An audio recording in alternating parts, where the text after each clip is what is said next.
In the previous lectures, we have already discussed about the definition and characteristics and importance of leadership. And what have we seen? We have seen that leadership is always personified. Why is it personified? Because leadership is always viewed as a leader. It is always in reference to the person who is the leader. A person in an organization may assume leadership both in formal and informal way. By formal leadership, we mean to say that the person assumes leadership role based on the position that he holds in an organization. For example, the owner of the company or the CEO, the managing director. That means somebody who enjoys a proper designation of higher authority, of higher hierarchy, is the leader of the company. That is a formal leadership. And in the second form of leadership, a person assumes the leadership without any formal sanction of authority and duty. And this is like why is this an informal leadership? Because it is that ability of that individual to influence the group outside of the formal structure of the organization, and the people in the organization actually obliged to such influence even without any formal influence. That means nobody is actually forcing them to oblige by that leader, by the things the leader is saying, but they do it from their own. Now, as an example, you can think of the Bollywood heroes in the movies. They rise from the ashes, and all other people of the group and the other characters of the movie, they follow his or her footsteps. And various approaches have been adopted by different people or a different set of leaders to actually influence the people towards the organizational goal. And different theories of leadership, ranging from conventional theories or to contemporary theories, have tried to explain this leadership phenomenon. So there are a set of different theories. One is the trait theory, then the behavioral approach is there, then contingency theories, charismatic leadership theory, transactional leadership theory, and transformational theory of leadership. Now we will be starting or discussing the trait theory of leadership. Now see, whenever we think of a leadership, I have always I said it before, we always see it in context to a individual. A leadership is always personified. So from that point of view, we can say that trait theory actually focus on the personal qualities and characteristics of the leader. The assumption behind this theory is that leaders are born and not made. And this concept was popularly known as the great man theory of leadership. This was originally proposed by Thomas Carlyle in 1949. Now, in support of this, we can think of some great leaders like Indira Gandhi, Nelson Mandela, or we can even think of Hitler. He is also like a man who could influence a lot of people in that heinous acts. So the theory also assumes that a leader cannot be a normal person and they are different from the general crowd. That is the average people in terms of their personality, traits. What traits, if we say, then the traits that are most likely to be related to leadership are intelligence, perseverance, ambition. By the late 1960s, 80 leadership traits were actually identified, but out of these 80 traits, only 5 traits were such that were actually common to 3 or 4 studies. That means there were 80 unique traits that were found by various theories, various researchers that was related to leadership, but among them only 5 traits were actually common to 3 to 4 studies. In 1974, Stroudgill identified certain traits and skills that is associated with those traits. That means he identified certain traits and the skills associated with those traits that are essential for a leader to become a leader. Now we can have an example glance at the different traits and the skills. Like the traits, if we say it is the first trait is adaptability, then the associated skill will be clever. That is, in simple terms, intelligent. Second is the trait of alertness, and if we can say if alertness is the trait, then the related skill will be conceptually skilled. Thirdly, it's ambitious. If the person is ambitious, his skill will be that the person is creative. Okay, so like such traits we have assertive, cooperative, decisive, dependable, dominant, energetic, persistent, self-confident, tolerant, and obviously willing to take initiatives and more responsibilities. And the skills are like intelligence, they have clear concepts, they are creative, they are diplomatic, they are fluent in their expressions, that is they are fluent in their speaking, they have a group, they have a great deal of knowledge base, that is they, if I'm say they have a good concept, that means they have a good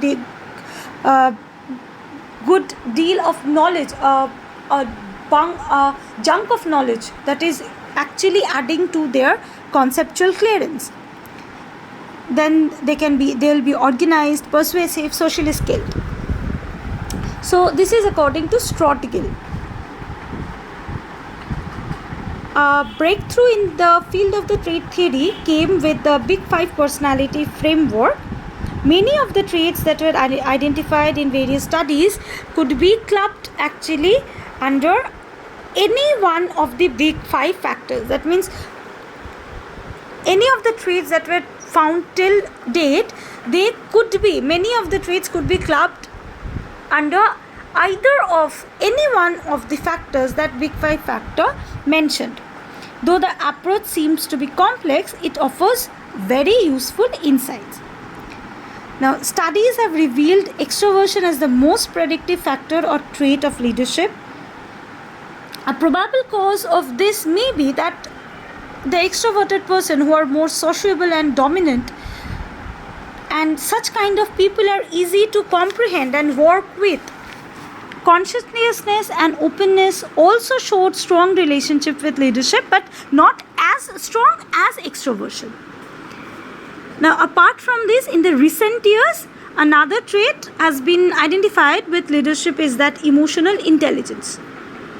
Now, the people who supports in emotional intelligence as an important factor, they actually say that the person having an outstanding training, a highly analytical mind, or like any of the things that you can think of a great leader can have, would not be a good leader unless and until they have a strong, good emotional intelligence. That is the way they comprehend others.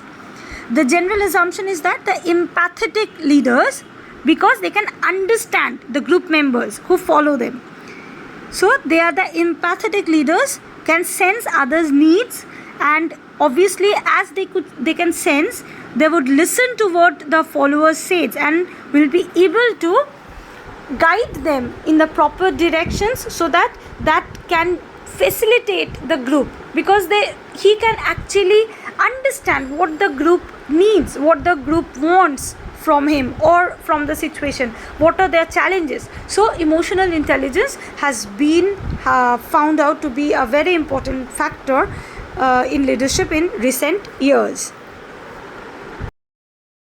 Next in the line are the behavioral theories. The behavioral theory basically emerged in contrast to the trait theory of leadership. For the behavioral theory, it believes that individuals can be trained to be leaders and are not necessarily born. That means the trait theory that focused on the characteristics, the qualities of the people, that is, they believe that people are born with certain characteristics or qualities of leader. In contrast to that, behavioral theory said we can train individuals to become good leaders. Now, one of the important studies on behavioral theory was conducted by the Ohio State University in 1945 by Fleischman, Harris and Burt. This study actually narrowed the leadership behaviors into two categories, that is initiating structure and consideration, and the various leadership behaviors that we have studied is basically clubbed under these two categories, that is either initiating structure or consideration. Now, by initiating structure, it means that such leaders actually focus on organizing, or we can say that they try to give the functions a structure by defining the roles, tasks, that is their roles and the task to be played by the employees. They actually define those so that they can attain the organizational goals. That means they properly channel, they properly structure the total act of achieving the goals, attaining the goals. That is, they have a proper way, they form a proper step-by-step route to attain the goal. That is called the initiating a structure. And the next is consideration, and by consideration it is meant that the leaders are considerate about the needs of the fellow employees. He have mutual trust and respect for the other employees' ideas, their emotions, their needs. That means these leaders, they have regards for their employees, for their fellow workers. In simpler terms, or if we just see in the light of what we have already studied in trait theory, then basically consideration is the emotional intelligence that we have seen in the trait theory, that how they see and understand the people who work with them. Now, similar to Ohio State University study, research on leadership was also conducted in University of Michigan's Research Center, that was conducted by Leichhardt and his associates in the year 1946. Now, this study basically made an analysis of the relationship between leadership behavior and organizational performance. And in this study, two factors were identified, and this time these two factors were named employee oriented leaders and production oriented leader. Now, if we come with the first factor, that is the first component, that is the employee oriented leader, the name clearly suggests that such leaders focus more on the employees of the organization. Actually, the consideration factor that we did study in Ohio University study is conceptualized here as employee oriented leaders. So what we have known or understood about the consideration factor is named or conceptualized as employee oriented leaders in the Michigan State University study. And then comes the production oriented leader. Who are those? Those are the leaders who pay more attention to the technical aspects of the job or the task assigned to the employees rather than the employee himself. Such leaders regard the employee as only a means to achieve the end, that is the goal of that organization. That is what we see as a target. So here they see the employees as just the vehicle by which we can achieve our targets, and not as the fellow workers. Now, another behavioral study is the theory of managerial grid. This managerial grid theory of leadership was proposed by Robert Blake and Jen Mouton in 1964. This theory basically depicted a graphical form representation of the leadership. As it is a graphical form, here we have actually two axes, and the vertical axis of the grid shows the concern for the people, and the horizontal axis show the concern for the production. So here we have already known till time, like we are actually seeing leadership in two aspects. One is for the concern of the people, and another is for the production, for the sake of the company. And here the two axes, the vertical one of the graph that concerns with the people, and the horizontal axis of the graph, it concerns with the production. Now this grid is basically a 9 by 9 matrix. That is, it has 9 possible positions along each axis, creating 81 different positions in which the leader's style may fall. Now, Blake and Mouton actually identified 5 basic leadership styles of managers, representing various combinations of the aforesaid 2 dimensions, that is, that concern for people and for the production. Based on that, the 5 basic leadership styles as they identified is the impoverished. Impoverished means something that is poor. So if it is named impoverished or poor, that means it has to have a poor orientation to both.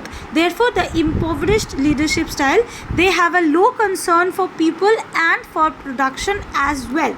Basically, in such cases, the leaders avoid getting into trouble, and so they avoid taking responsibilities also.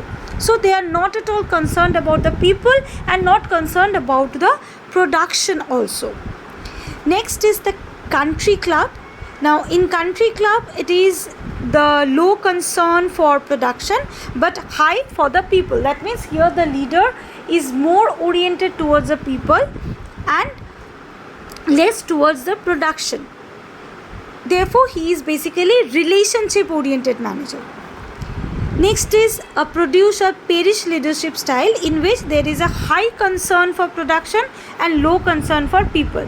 So in this case, as we have seen that production oriented manager, it is like that they are more conscious about the outcomes, that is the goal of the organization, for achieving the goals of the organization, and they have low regard for the people working with them.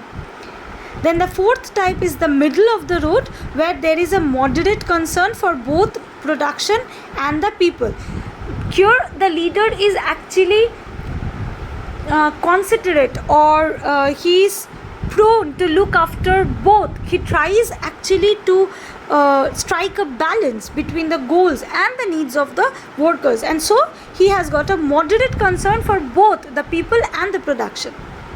And lastly, the fifth one is the team work, that is the team type of leadership, whereas there is high concern for both people and production. So middle of the road was a moderate concern for both, but for the team it's a high concern for the production and the people. That means in these cases the manager, he encourages the teamwork, he motivates the people to work hard, and in doing so he achieves the goal, but he does not ignore his people. He is also committed to the employees, and he actually regards the commitment towards commitments that he has towards his employees, his workers, the ones who are working with him or her.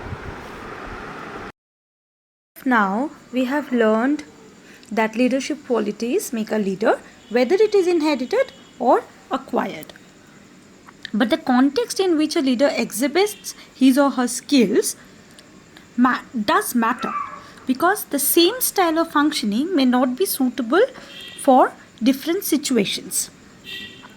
What is, for example, what is suitable for situation A might not be an effective solution for handling situation B. Thus, the effectiveness of leadership also depends upon the situation in which it is exhibited. Therefore, now the focus is on the situational variables. This theory Now this theory means this now it is a time for the contingency theories or the contingency theories or the situational theories. So now the contingency theory, this views the leadership in the terms of the dynamic interaction between a number of situational variables and the task situation or the environment itself.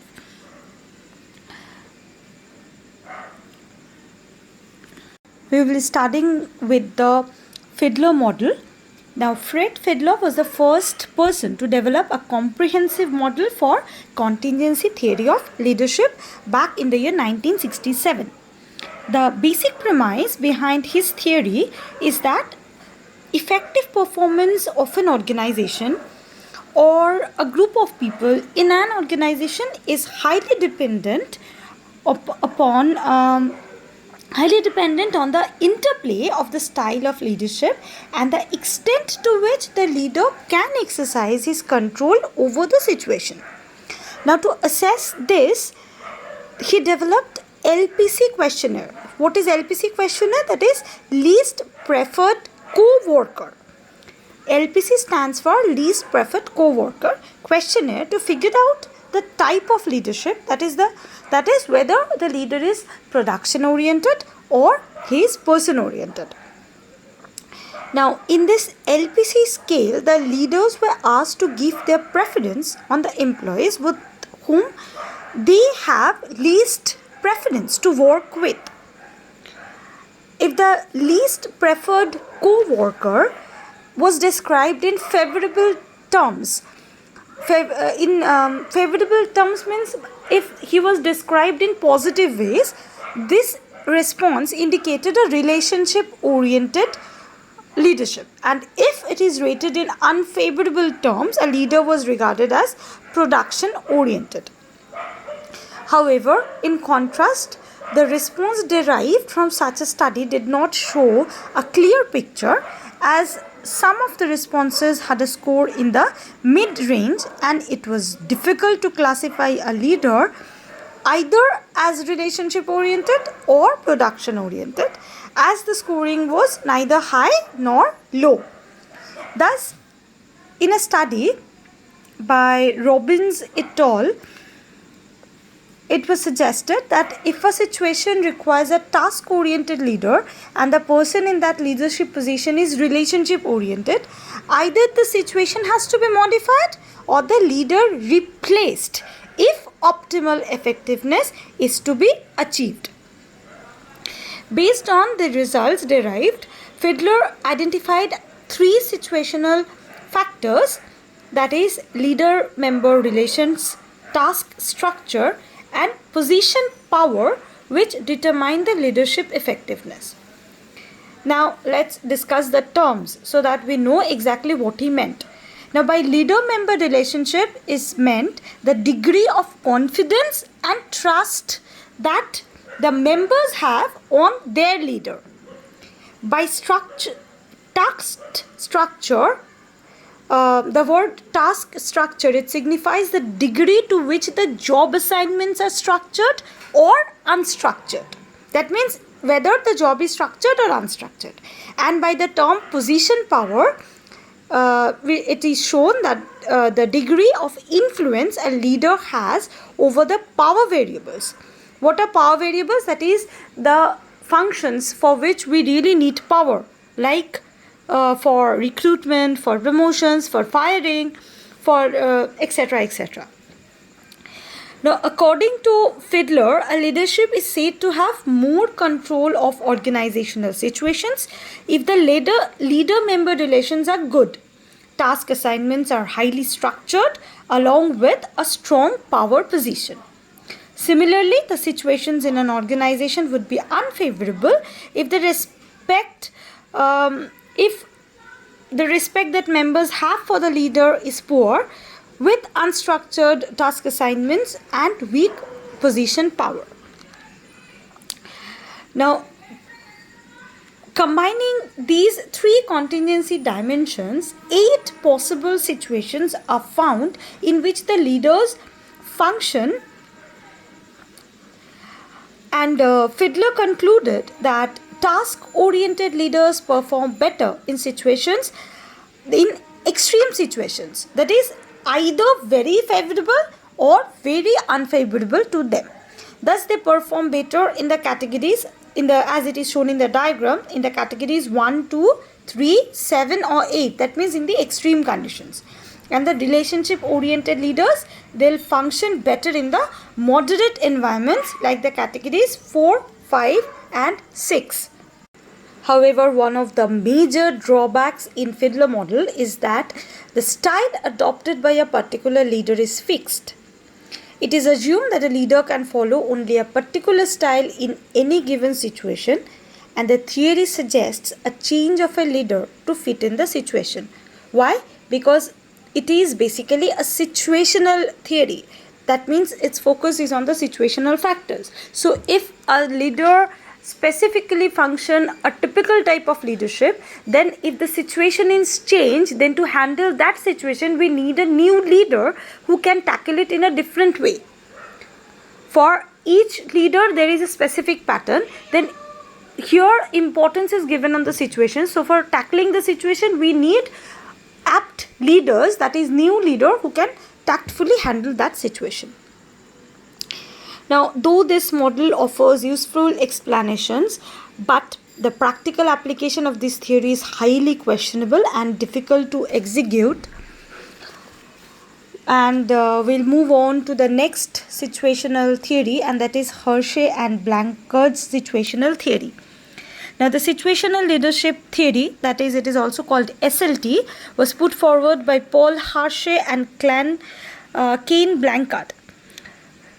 That this theory focuses on the followers and the readiness that the followers show in accepting the leadership. Now, what does this readiness means? Here the followers are important, and by readiness it is meant the extent to which they are willing and able to do a job.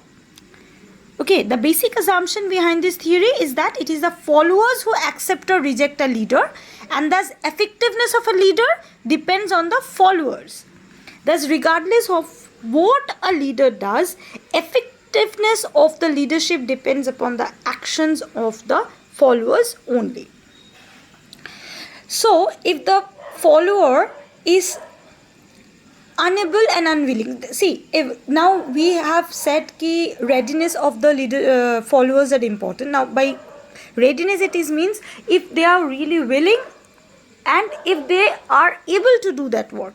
So in that situation we have 4 combinations. So if the follower is unable and unwilling, then the leader need to be very assertive. That is, they need to give clear instructions, direct instructions of how to do that, how to get that job done.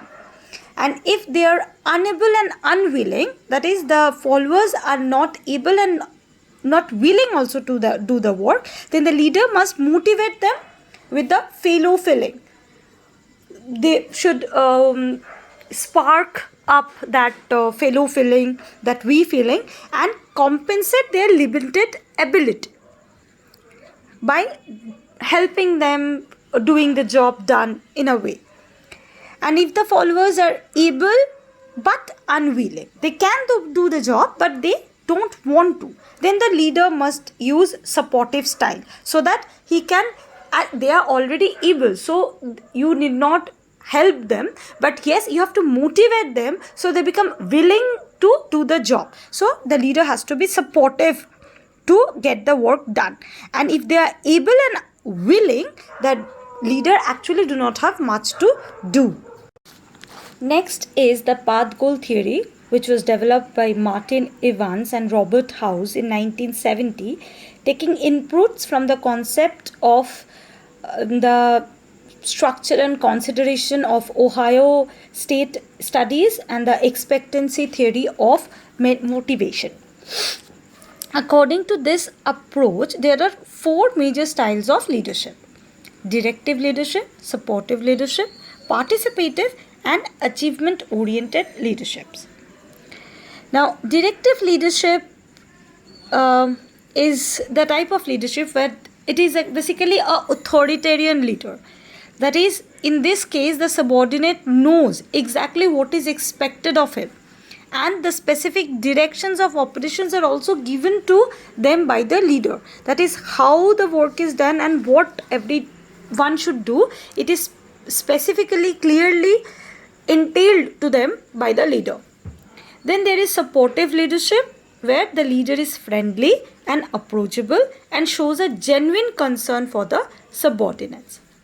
Then there is participative leadership style, in which the leader asks of the suggestions. He takes suggestions from the employees, from the subordinates, so that he can have useful inputs from them, so that he can know what the subordinates wants. But still, obviously, he makes the decision.